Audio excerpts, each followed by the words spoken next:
this pretty much pertains to dementia, Alzheimer's, is I found the importance of really respecting, listening and respecting what my mother said, how off the wall it was. You know, if we were on a train coming from Siberia to Moscow, so be it. If we're on a big luxury liner and we're about to go in and have dinner in the dining room in this luxury liner and we're on our way to Paris, sure, isn't this a wonderful voyage we're on? To really not contradict her in her belief, just to go along with it and go along for the ride. It's quite an adventure. And I learned how important that was to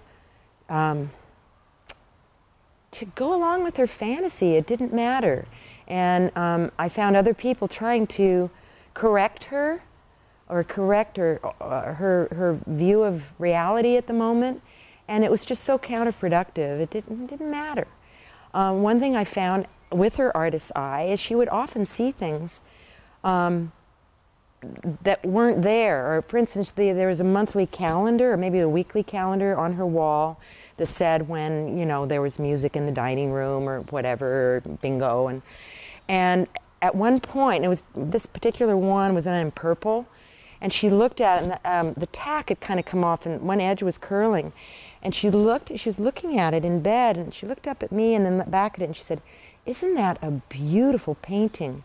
That reminds me of Kandinsky or Miro or something. Or isn't that a beautiful Miro?" And I kind of looked at her and I was about to say, "Mother, that's the weekly calendar." And I just went, "No, that's a beautiful painting. Isn't that beautiful?"